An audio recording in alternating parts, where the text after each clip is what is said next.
baby. As good as it gets. It's all about the fun and that legendary flavor. Yeah, the Longhorn West tastes best. One of your favorites is back. Longhorn's big, thick-cut, bone-in outlaw ribeye. Seasoned to perfection and grilled over an open flame for mighty big flavor. Can you say Longhorn Steakhouse, baby?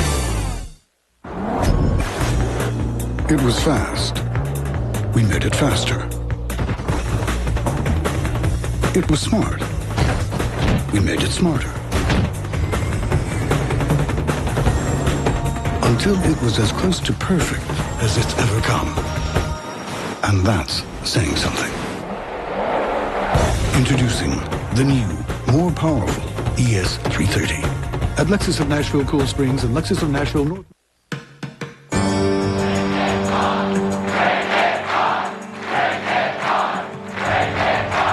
The New Hampshire results are in. I love New Hampshire. Now, here comes the spin. We really are going to win this nomination, aren't we? This extraordinary energy and momentum that we have seen in New Hampshire, and we're going to take it right through February 3rd. And we're going to see great victory on February 3rd. But watching all these results with great interest, Right now, there's a huge job loss that we have in this area. Health care for the elderly, health care for everybody. the voters in one of the next battleground states. I urge the voters in South Carolina to get a good look at these candidates right now. Tonight, vote 2004, the New Hampshire Democratic primary. From ABC News.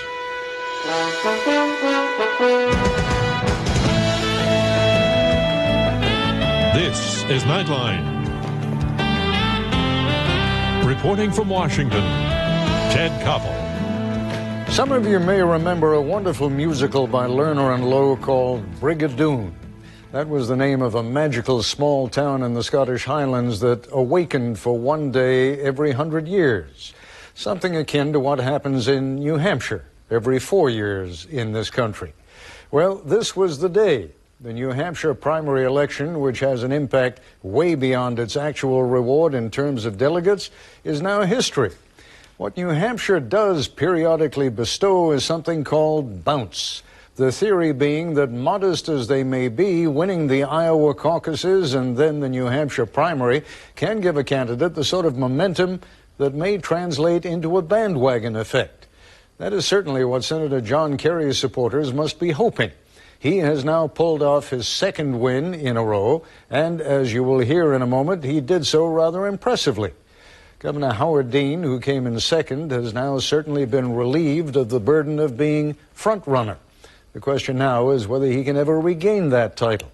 I'll be talking with Senator Kerry and Governor Dean a little later in this broadcast. But first, to Manchester, New Hampshire, where my colleague Peter Jennings has the latest results and some preliminary analysis of those results. And they couldn't find a nice, warm, cozy country inn for you, Peter?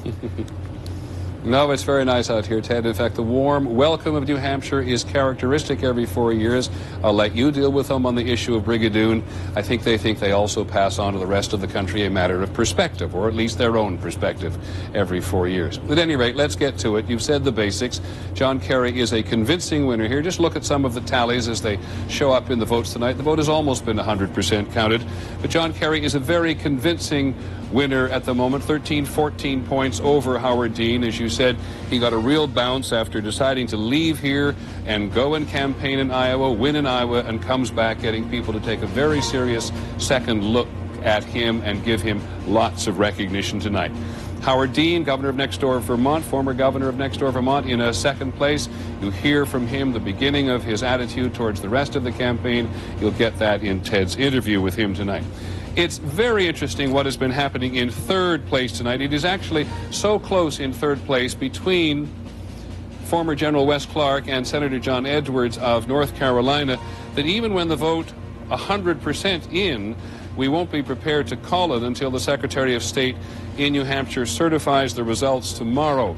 But they're both going to go away from here tomorrow to the more national campaign now with bragging rights, whatever they may mean. In fifth place, He was the vice presidential candidate with Al Gore. Senator Lieberman of Connecticut is in 5th place now. And Dennis Kucinich, the congressman, he comes away with just about 1% of the vote. And Al Sharpton, the Reverend Al Sharpton, who did not campaign here very much at all, literally does not register on our radar at all this evening. Let's take a little or quick early look. There are lots of questions in the exit poll, which you know we use for a variety of reasons, but particularly to see why people vote as they do. 54% of the voters today decided in the last week, and of them, 39% voted for Kerry, 21% for Dean, 16% for John Edwards, and 13% voted for General Clark. Of the voters we see reflected here in New Hampshire, what we saw in Iowa, this who's got the oomph, the gumption, the tough to take on George Bush. Of voters who said the most important quality they looked for was a candidate who could beat George Bush, 60% went for Senator Kerry, 13% for Senator Edwards, Clark 13% as well, and 9% for Governor Dean. Governor Dean, who has based his campaign on his ability to take on George Bush and the war as well, did not do particularly well on any of the things in the exit poll except on the war. That was the one thing, and it scored fairly far down in the list tonight of people's concerns, even though 6 Americans were killed in Iraq today. 4 different campaigns, 4 different correspondents for us on those campaigns. We're going to go first to the Kerry campaign and ABC's Kate Snow for a summary. Kate? Well, Peter, as one advisor put it tonight, they need to slingshot out of here now. They're hoping they get enough momentum here to really make some progress in those February 3rd states next Tuesday night. 7 of them. John Kerry headed to all 7. Tomorrow he goes to Missouri and then later to South Carolina. Critical for him because he has not had great organization on the ground in those states to date. In fact, John Kerry hasn't even been to any of those states that vote next week since early December at this point. What they are hoping clearly is that he has enough momentum now, enough media exposure, free media exposure, and also they're going to pay for television commercials starting tomorrow morning, Peter. They hope that that will give them increased visibility. That'll give them some traction in those many states. They also say that they're going to get some key endorsements over the next several days. Peter. Okay, thanks very much, Kate Snow. Senator Kerry already getting free publicity, or the free media as it's sometimes called, and as Kate says, putting up ads in all of those 5 primary states at 2 caucuses which occur a week tonight. Let's go to the Dean campaign now, and ABC's Dan Harris. Hi, Peter. Governor Dean admitted in one of his broadcast interviews tonight that he's a little bit disappointed by the results tonight. On the whole, however, he's putting on a brave face, arguing as he did to his supporters tonight that actually this showing here in New Hampshire has restored momentum to his campaign. The speech tonight was rather interesting because he really had to walk a tightrope between being optimistic and upbeat, but not overdoing it as he's accused of having done in Iowa after the caucuses, a speech for which he has been very frequently, and he would argue unfairly, ridiculed over the past 8 days. Governor Dean's spokespeople are arguing aggressively tonight that the campaign has the money and the boots on the ground in the states that have contests in the next couple of weeks to continue competing. Governor Dean says he'll be at this straight through Super Tuesday and beyond. Peter? Many thanks, Dan Harris. Now let's go to the Edwards campaign, because one of the key contests a week from tonight is South Carolina, and the senator from North Carolina, John Edwards, has said very emphatically before that he's got to do well, if not take that state. ABC's Bob Woodruff is our correspondent with the Edwards campaign. Bob? Peter, actually, the senator has actually gone beyond that and said he has to win South Carolina. No question about it. He's got to prove that he is the one that can beat George Bush in the South. Because of that, they have not put a lot of priority into New Hampshire. They have said they never had to win this thing. But even so, they had really hoped for something better than this, that they would get maybe one of these great surprise seconds or thirds that they got in Iowa that gave them so much bounce and the ability to raise more money.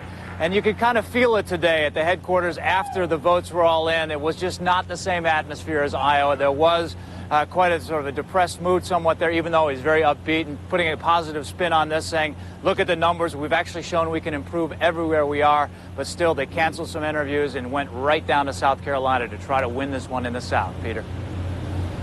Many thanks, Bob Woodruff, with the Edwards campaign. As we said, the Edwards campaign and the Clark campaign so close at the moment that even with 100% of the vote in, it may not be certified until tomorrow when the Secretary of State here in New Hampshire does it. Let's go to the Clark campaign and our correspondent there, ABC's John Berman. John? Peter, the Clark campaign says tonight it is still alive, and they really do seem quite pleased with this result, especially given what a tough week the general had, repeatedly stepping on his own message. The general himself said tonight he has learned a lot in New Hampshire. Campaign aides certainly hope that he has. They know he needs to be better as this campaign moves on, as he tries to cherry-pick states next week, Oklahoma, New Mexico, Arizona, all his targets. Peter.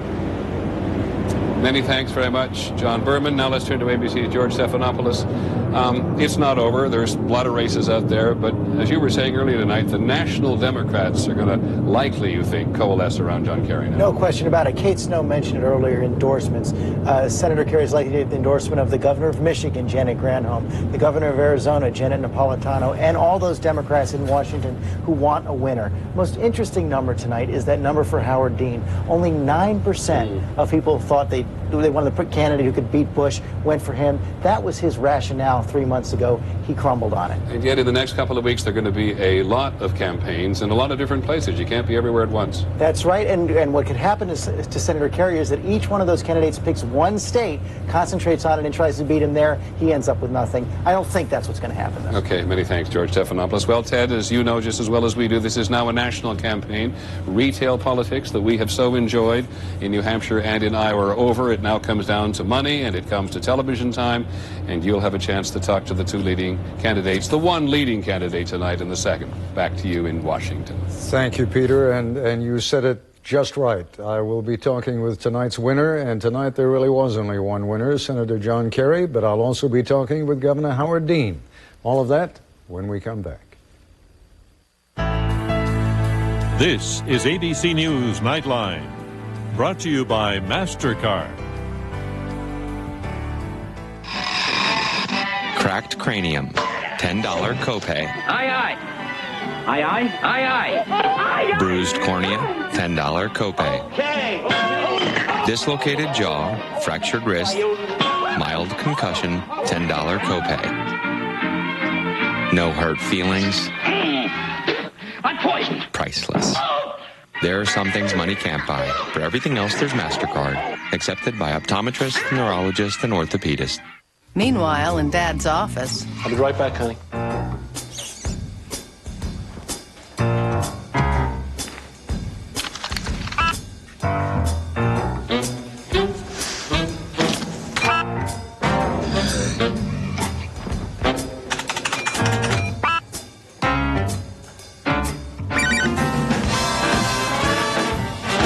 Defending the network from human nature. This is the power of the network. Now.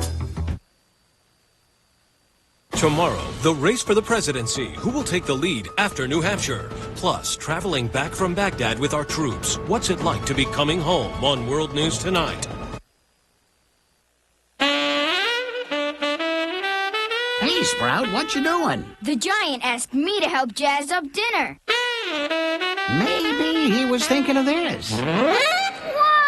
Green Giant broccoli and cheese can add some jazz and pizzazz to any dinner. Rich, creamy cheese sauce over the Green Giant's Valley Fresh broccoli in a family-sized resealable bag. From the Valley of the Jolly. Ho, ho, ho. Green Giant. Introducing Subway's new Atkins-friendly wraps with under 11 net carbs, like the Chicken Bacon Ranch Wrap and the Turkey and Bacon Melt Wrap. No, they won't forgive you for downloading your thesis, but their carb-controlled goodness will help atone for your recent pasta faux pas. The new Atkins-friendly wraps from Subway. Good, so you don't always have to be. Get a delicious Subway low-fat fresh value meal. A low-fat sub, baked lays, and a 21-ounce Diet Coke for a terrific price. That's right, eat low-fat for a low price. Only at Subway. A short time ago, I spoke with tonight's winner in New Hampshire, Massachusetts Senator John Kerry. Senator Kerry, I've been listening to you all evening long, especially your little victory speech that you gave. You're actually starting to sound like a presumptive nominee. You don't see yourself that way yet, do you? Absolutely not. But I think it's very, very important to show the Democrats who are yet undecided and to speak to people on a broader basis in order to give them a sense of how I can beat George Bush and of what the agenda is. And that's what I did tonight. We need to take on powerful interests. We need to bring people together in an effort soon, and that's what I'm trying to do. You make my point precisely, because you're exactly right. You were talking about how you're going to beat George Bush, and there's still the matter of those 6 or 7 other Democrats that you got to knock out first. Is Correct, it going? But notice, that's what I talked about in Iowa, and I won. That's what I talked about in New Hampshire, and I won. Democrats don't want us fighting against each other. They want us to show what our vision is for the country and how we can offer real leadership and real hope for our nation. That's what I'm going to do. You remember a few weeks ago during a debate that you had in New Hampshire, you got a little ticked at me when I suggested that it looked as though Howard Dean was the presumptive nominee, and what was it he was doing that you guys weren't doing? I think you may have found the secret. It sounds to me as though what you're saying all along now and what the people are responding to is, who's the guy who can beat George Bush? When I asked you all whether you thought whether Governor Dean could beat him, none of you raised your hand. Is that the central issue, do you think? No, I think it's one of the issues, but I think people are looking for consistency. They're looking for the temperament and the judgment to be president, because we have global responsibilities, and they want somebody who has experience in foreign affairs, international affairs, military affairs, but who also knows the issues here at home and has demonstrated a consistency and leadership on those issues. I think I've done that, and I think it's the vision that I'm offering about education, protection of the environment, how we can, in fact, give health care to all Americans in an affordable way. These are the things that really make a difference. What are the pitfalls that lie ahead now? And let's just look at next Tuesday. You got seven states next Tuesday. What are you most concerned about? Ted, I'm just going to try to get out and meet as many voters as I did here in New Hampshire and Iowa. I mean, there's less time. It's more compacted. It's a different kind of communication, but the issues are the same. People all over our country are threatened by the loss of jobs. Jobs are going overseas. We're not creating the numbers of jobs we need to.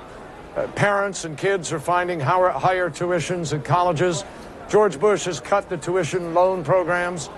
People are just dying under the weight of the cost of health care in America. People desperately need relief. I have a plan to provide that relief. These are real solutions to real problems. You contrast that to George Bush, who has no real health care plan for America, who's gone back on his promise for children in our schools, who's going backwards on the environment, and who has now cheated seniors out of a real prescription drug plan so that he can feed the drug companies that contribute to his campaigns. I think people are tired of that, and that's why we're going to win. If the folks up on Mars were to do to us what we've done to them, send a little, Mars Explorer down here, and if that little Explorer had been in New Hampshire these past few days, looking at this process, how do you explain to people who really don't get the American political process what it is that's been going on these last few weeks and what it is that's still going to go on these next? It's frankly an extraordinarily beautiful process. I mean, it's incredible. The people here who take part in this really care about our country. They care about leadership. They listen. And in the most amazing ways, Ted, they share with us the stories of their lives. I mean, I have learned more. I'm a better candidate, and I hope a better person, because of what I've learned about how people are trying to cope. The courage of average Americans who take care of their kids, lose their jobs, struggle for health care, pay their taxes, watch big companies walk away with billions of dollars and stick them with the bill. And these people have invested their faith and their hopes for our country in this democratic process. It's a great thing to see. It's what we, frankly, ought to brag about the most and export the most around the world. It's also a major obstacle course. I mean, you've been standing here for the past 20 minutes, knocking off one interview after another. You'll be doing some more after we get through. You're dying for something to eat. You haven't been able to get it. Is this really the best way to pick the leader of the free world? It probably is the only way that you can do it in a free way where you allow anybody the opportunity to go out and get started. It's a tough process, but you know what? Being president is tough. And the American people want to know that their candidate can get through this obstacle course and lead. And I think that's part of the test of being president, and I'm going to do it. Very quickly, Senator Kerry, there were a couple of times this evening where it almost looked to me as though you were enjoying yourself a little bit. You haven't all along in this campaign. Is that a fair observation? Are you starting to enjoy it?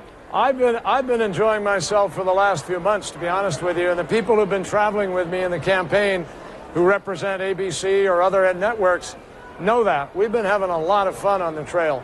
And I think America is going to get a chance now to see that fun. I look forward to it. I'm having a terrific time. Thank you. You'll have an even better one if you get a sandwich, and we'll let you do that. Senator Kerry, congratulations. Good night for you. Thanks very much. Thanks a lot. When we come back, I'll be joined by the man who came in second tonight, Governor Howard Dean. Collecting data is only the first step toward wisdom. But sharing data is the first step toward community.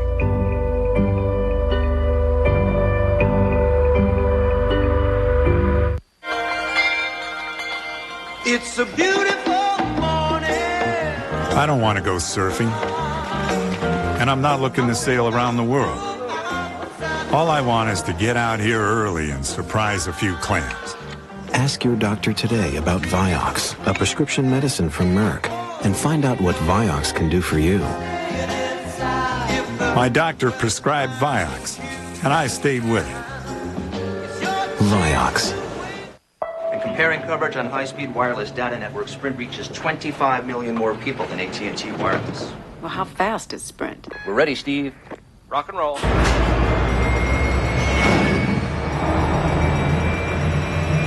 Large files could download quickly. Let's look at Sprint.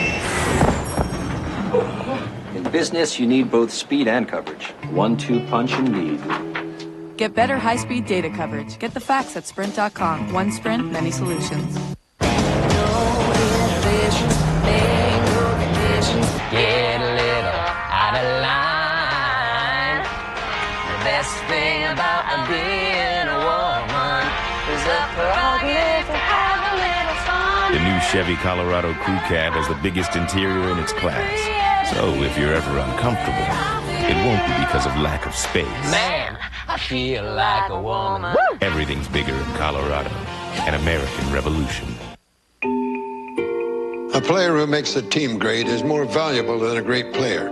Losing yourself in the group for the good of the group, that's teamwork.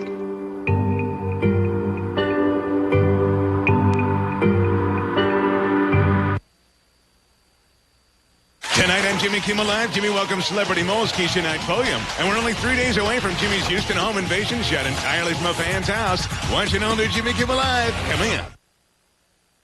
Those who've gotten us into the mess in Iraq refuse to admit they were wrong. But now we need to succeed. This means putting Iraqis back in charge, international authority to help, and NATO to keep the peace until Iraqis can protect themselves. I'm Wes Clark, and I approve this message. I've led soldiers into battle, and I know that you never use force except as a last resort. I'll get us out of this mess, and I won't get us into another one.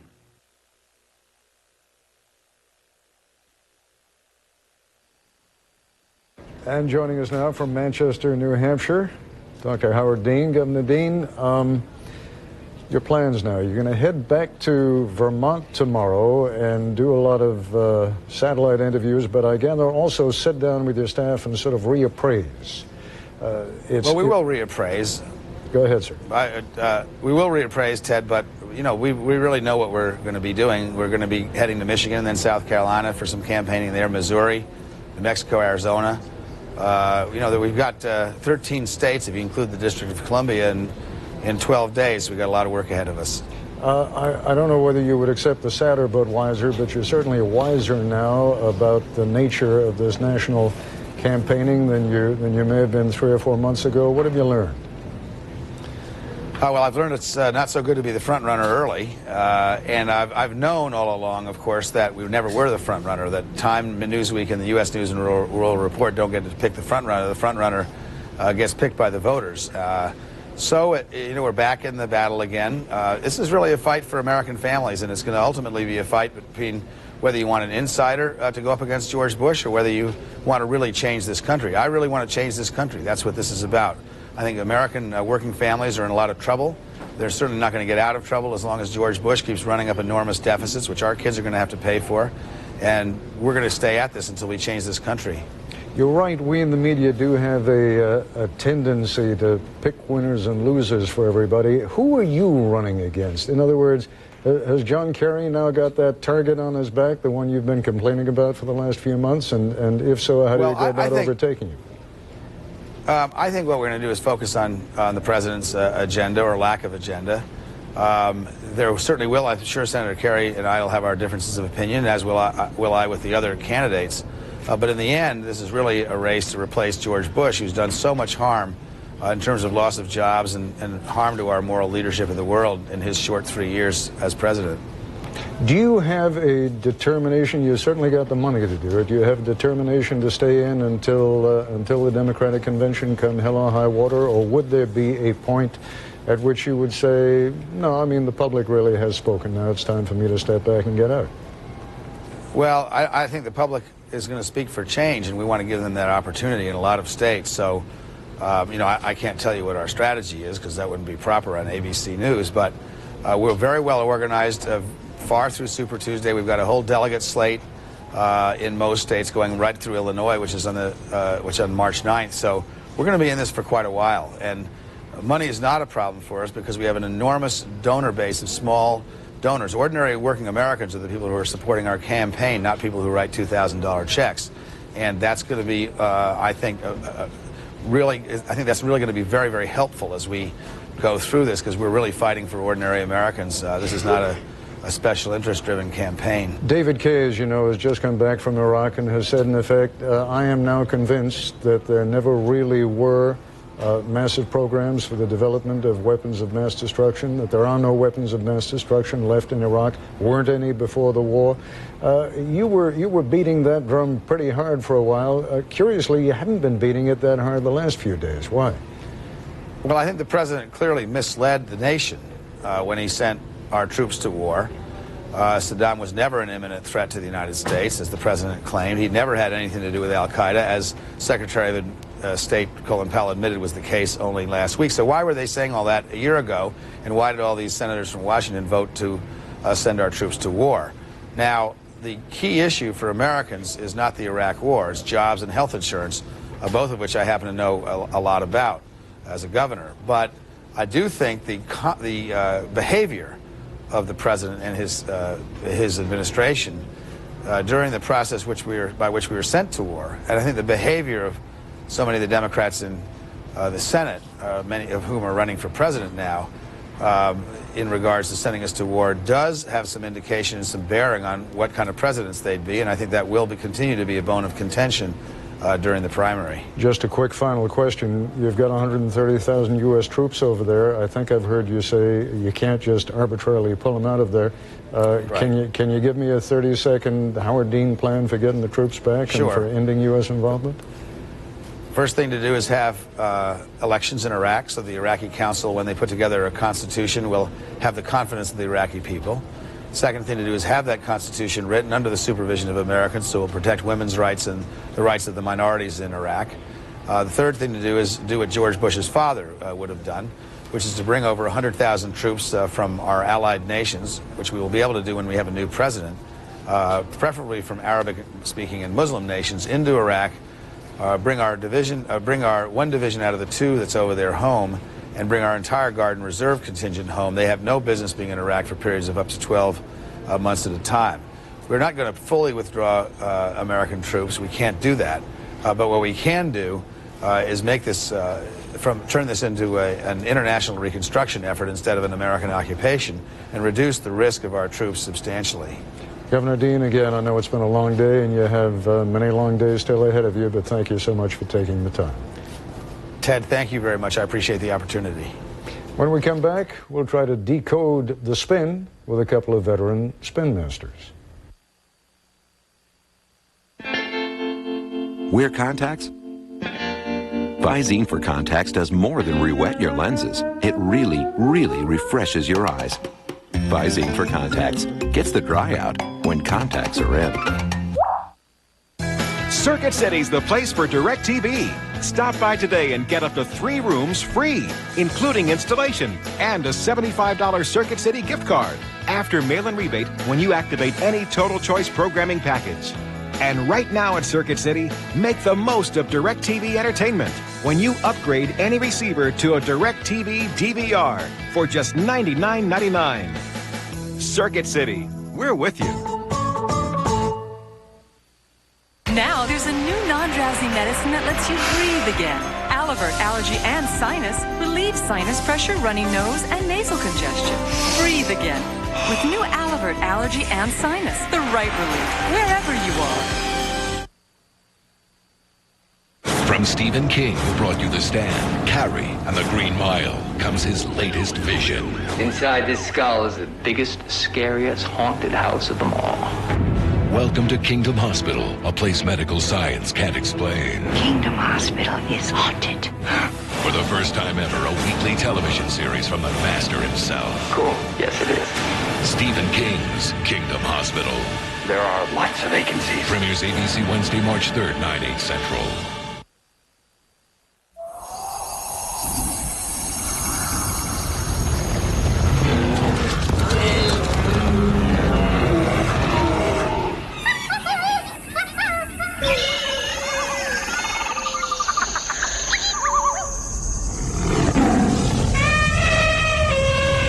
Presenting the 245 horsepower all-wheel drive Nissan Murano, an SUV for the wilds of civilized society. The Nashville International Auto and Truck Show is back January 29th through February 1st at the Nashville Convention Center. See the hottest new models like the 2005 Mustang, the Chevrolet SSR, Cadillac XLR, Pontiac GTO, Scion, Celine, the Ford Freestyle FX, Chevy Equinox, and Chrysler 300C. Celebrate the 40th anniversary Mustang. Guess the number of footballs and win a new Chevy Colorado. Sponsored by the Middle Tennessee Chevy dealers. Compare hundreds of new cars, trucks, vans, and SUVs all at one place at one time. The Nashville International Auto and Truck Show. Gotta see it.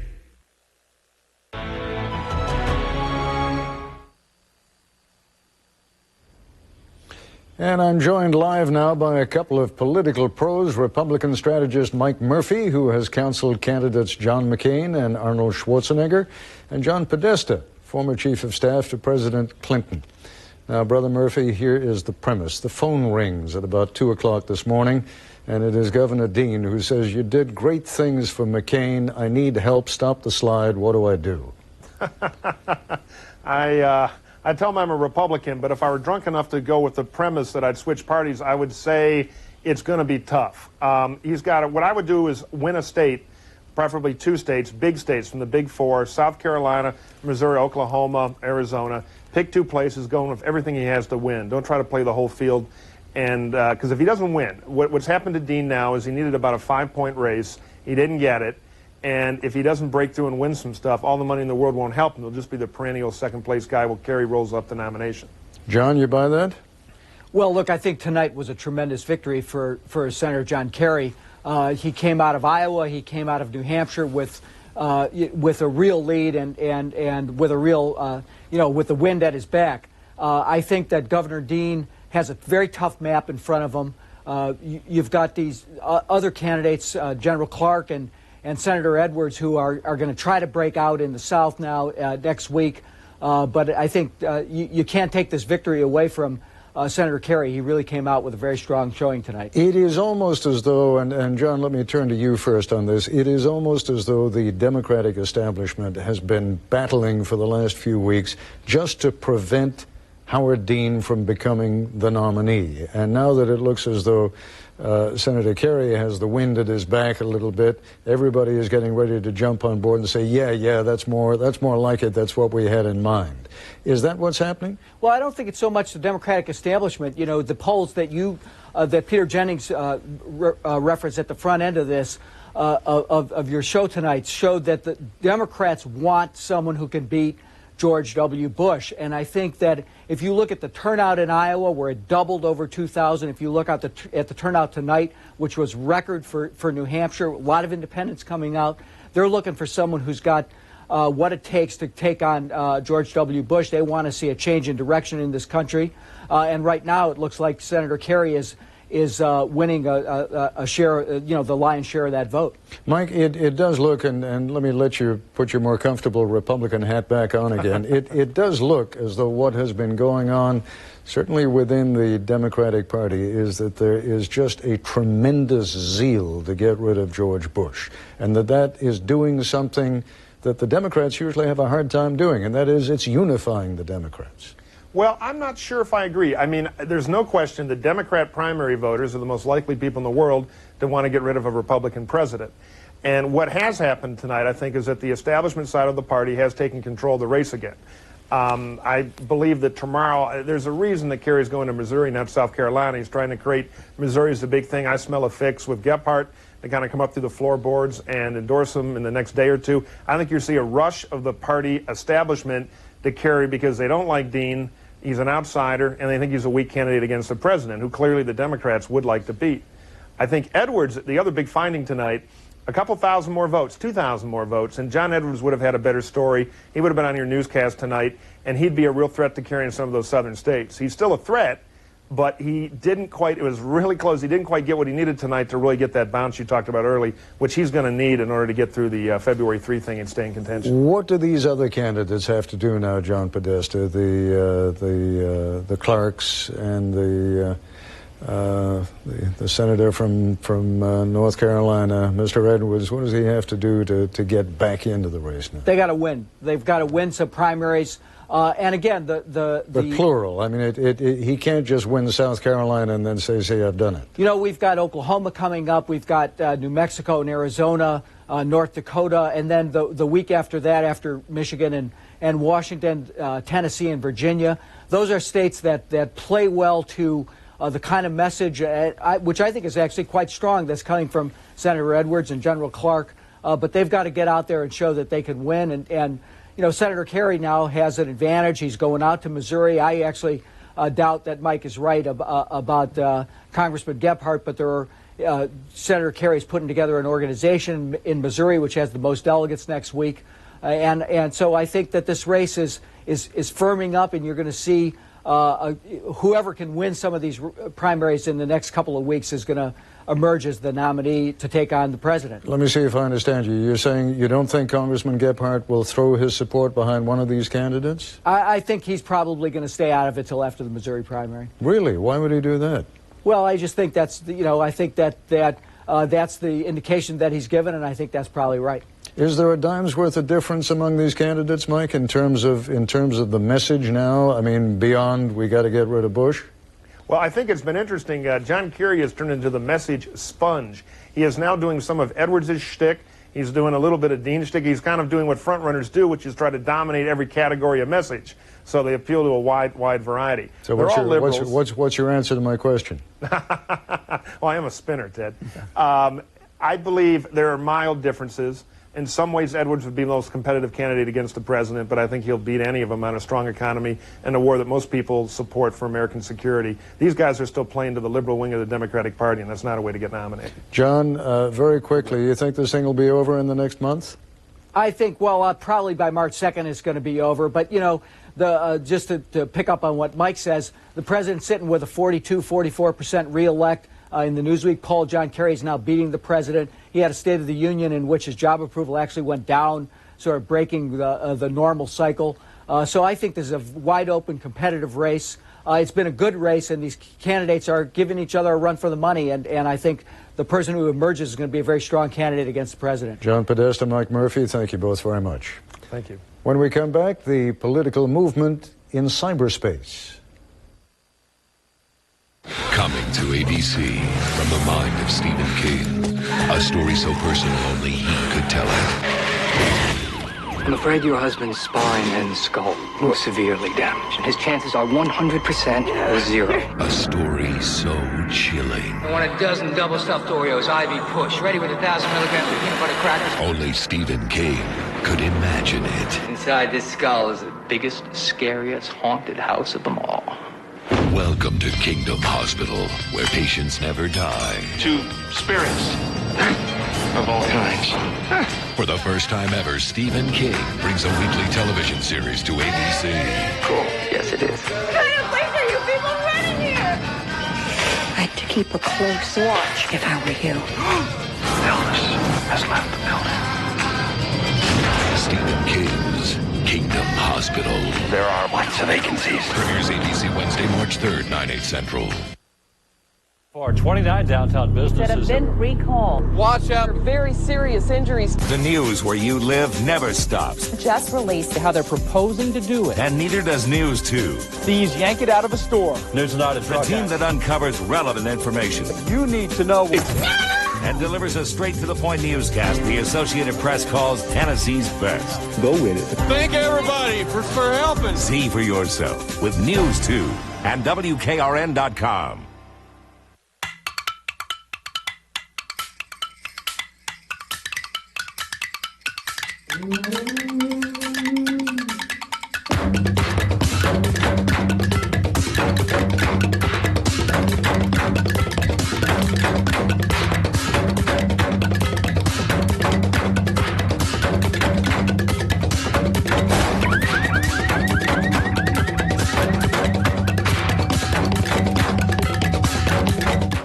At Doctor's Value Vision, you'll look twice at our great styles and prices. Right now, buy one pair of glasses and get a second pair of glasses or 2 boxes of disposable contacts free.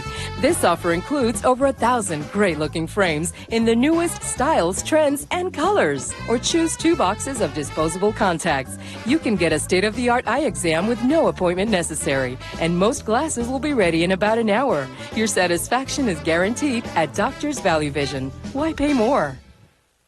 Hey, it's not a great deal if it's not a great car. Hi folks, I'm Dan Walters here at Rivergate Toyota, the auto giant. Well, right now you get a fully equipped Camry like this one, air automatic, CD stereo, power windows and locks, tilt, cruise, dual airbags, all for the Rivergate Toyota price of $17,988, folks, $17,988. Sporty Corollas, low Rivergate Toyota price, $13,988. $13,988. One place tomorrow. Rivergate Toyota on Madison's Motor Mile. Hey, you come and see us. Whatever the final results of this campaign turn out to be, there is little question that this will be remembered as the first year that the internet played such a significant role in a presidential election. Specifically, the organization MoveOn.org is already flexing its political muscle. ABC's Judy Muller takes a look at this virtual democratic phenomenon.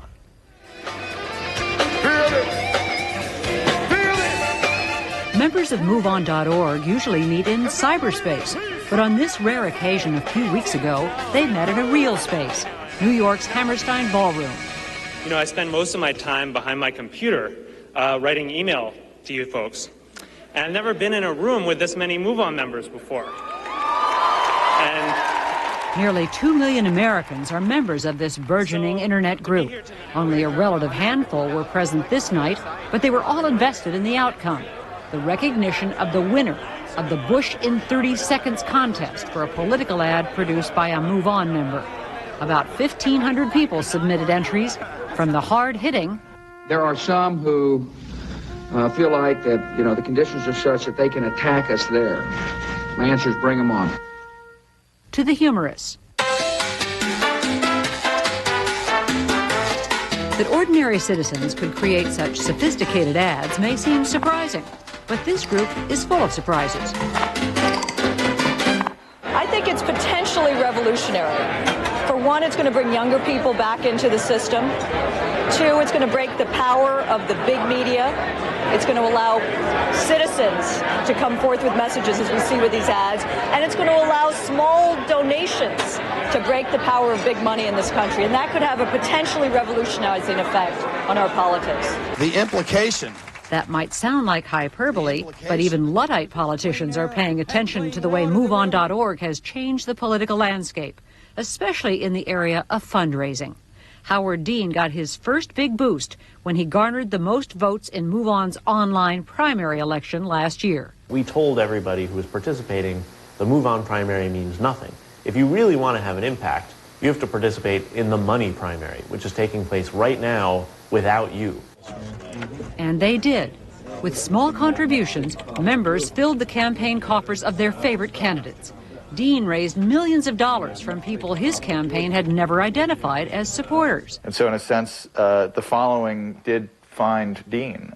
His flock, found the shepherd rather than the reverse. And that's the promise of these technologies, is that they will let groups truly make decisions in a way that they haven't been able to make before. In fact, Move On has never endorsed Dean. They believe their mission is broader than a single candidate. They want to re-engage people in the democratic process as a whole. We see our mission, maybe it's because we come from business, but more as a service. We see it as, we're not telling you what to think. You tell us what's important. And then we give the service of, here's how you can be effective. MoveOn.org may have more than 1.5 million members, but it has no headquarters. Its small staff operates out of a virtual office connected by phone and email. The two who founded the organization work out of their home here in Berkeley as unpaid volunteers. Joan Blades and her husband Wes Boyd sold their profitable software company in 1997. Berkeley Systems was best known for its flying toaster screensaver. But it wasn't until the Clinton-Lewinsky scandal that they became involved in political activism. They thought the impeachment effort was a dangerous distraction, and they sent out an email petition to 100 friends. The petition was, censure President Clinton and move on to pressing issues facing the country. So you weren't saying just ignore the issue? No, we were saying, let's get on with it. Move on. Move on, right. Those 100 friends circulated the petition.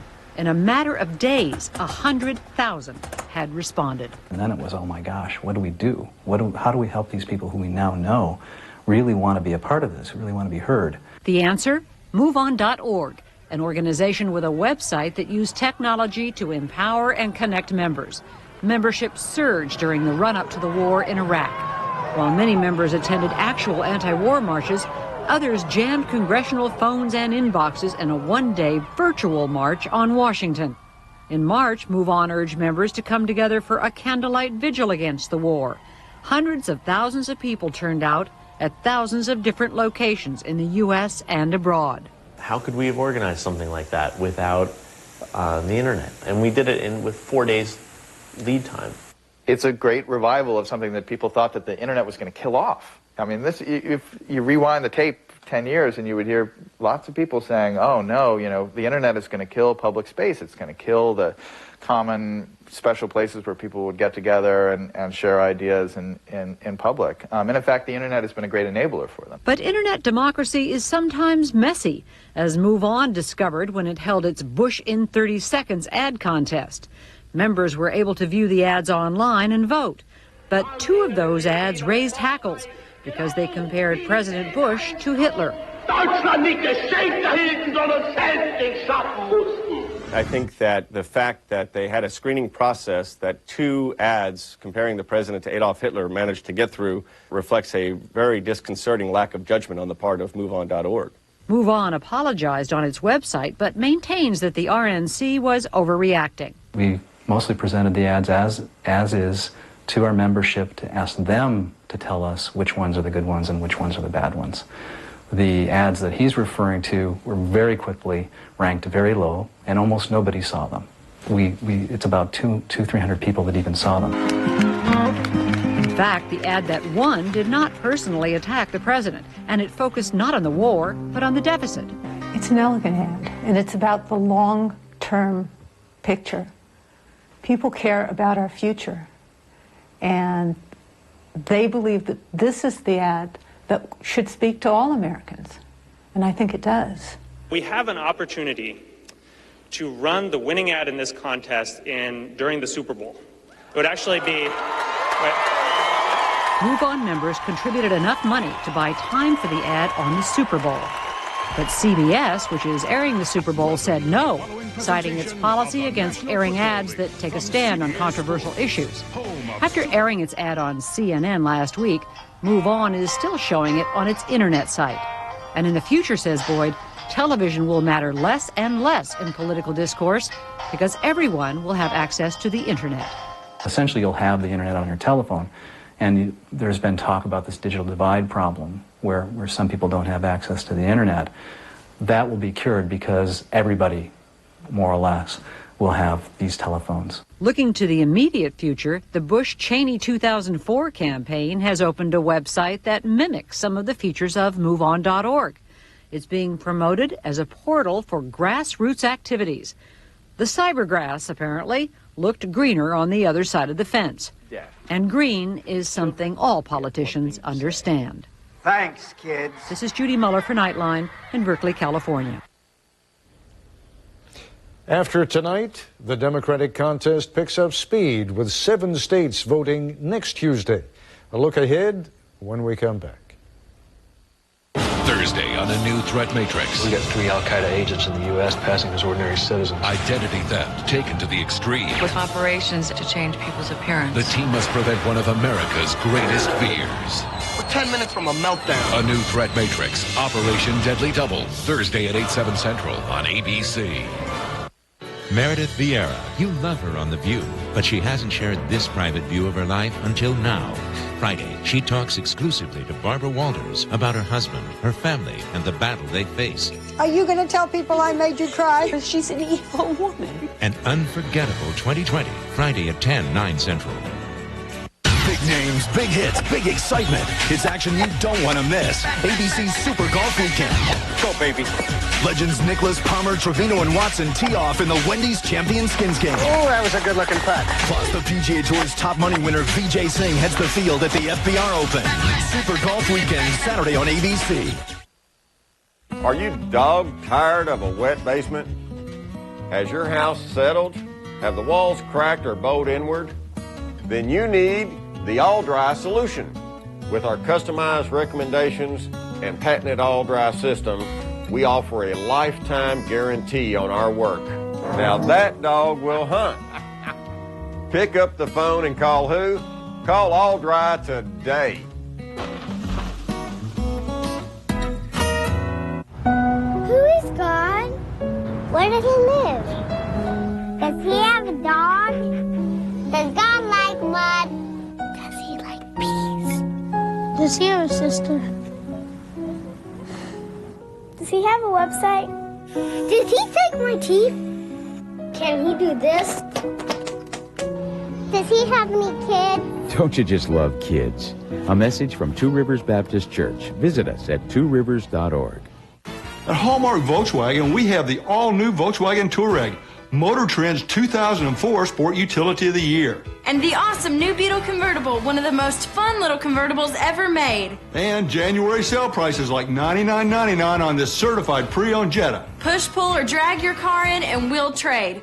Volkswagen, drivers wanted. That's only at Hallmark Volkswagen at Rivergate and Hallmark Volkswagen in Cool Springs, or check us out on the web at hallmarkauto.com. At Doctor's Value Vision, you'll look twice at our great styles and prices. Right now, buy 1 pair of glasses and get a 2nd pair of glasses or disposable contacts free. And this offer includes over 1,000 frames at Doctor's Value Vision. Why pay more? When winter weather strikes Middle Tennessee, think safety first. With News 2 Snow Tracker, get the latest school closings where you live. And that's the way it's going to be. News 2 Snow Tracker, sponsored by the Pain Management Group, Arby's, Hex, and H.H. Gregg. Next Tuesday, 7 more states will hold primary elections, including South Carolina, where several of the candidates are heading tomorrow. Nightline's Michelle Martin reports on this key race. To the shock of visitors and natives alike, it is almost as cold and wet here as in New Hampshire. A freak ice storm has seen to that. Yeah, it's about a 1/4 inch thick up here. Pretty thick. And for now, at least, the race for the Democratic nomination is just as hotly contested as it had been up north, with the voters giving the candidates little more than a promise to pick, well, somebody by next week. I may wait till I get inside the ballot box.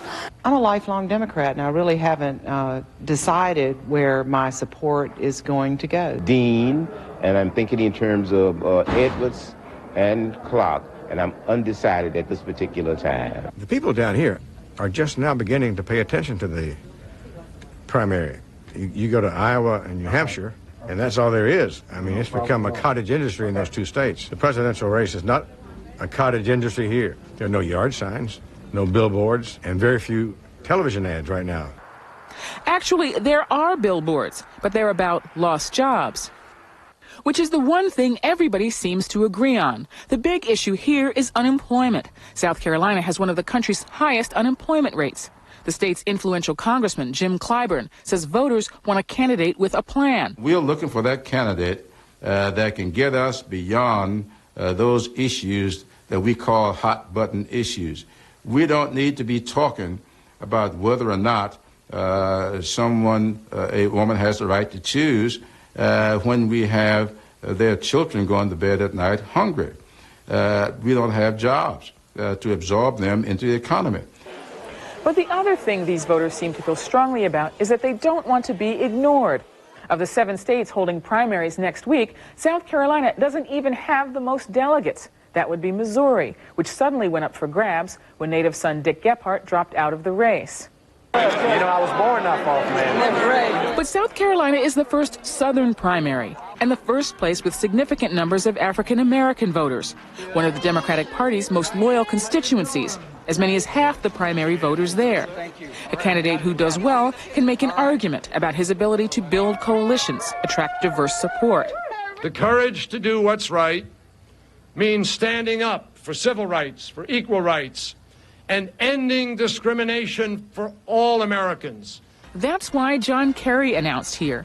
He hasn't been seen much since, so he is airing his first ad in South Carolina starting tomorrow.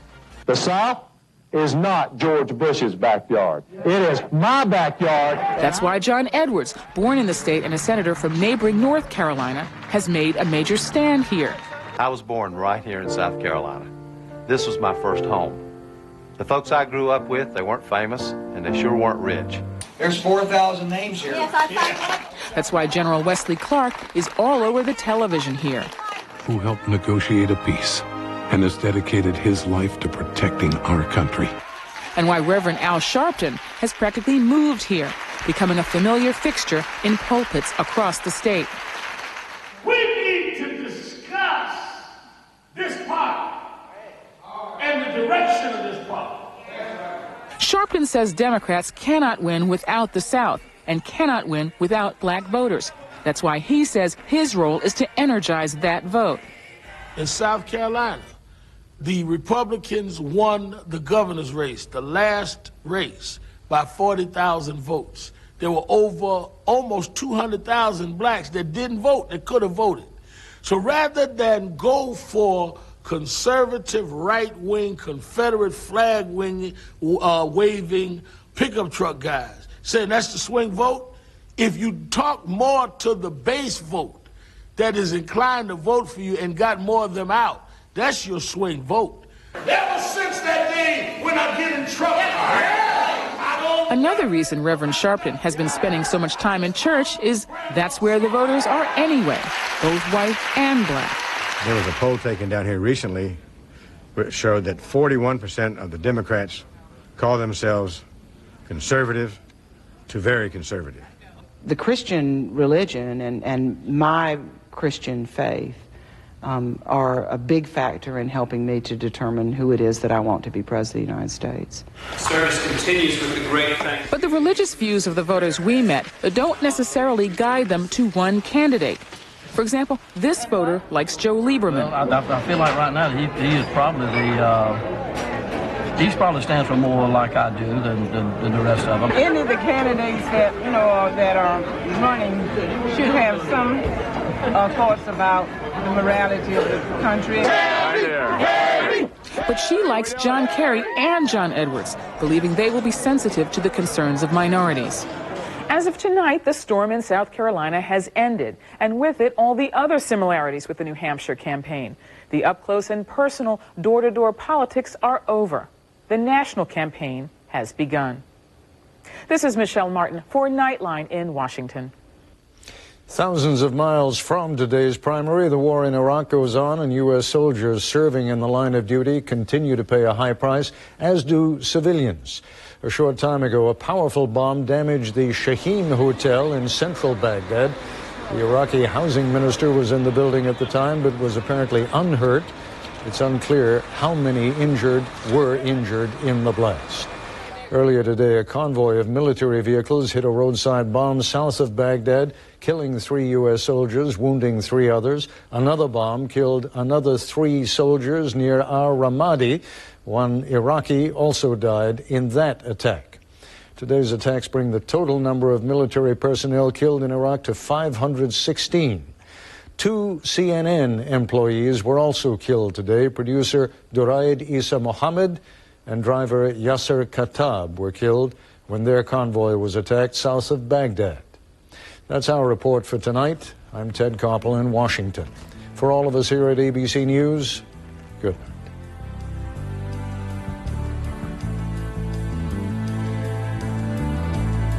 This has been a presentation of ABC News. More Americans get their news from ABC News than from any other source.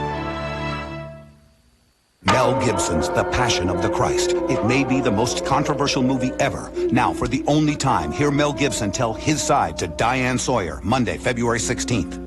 Just how much can one person take? Super Millionaire, ABC Sunday, February 22nd.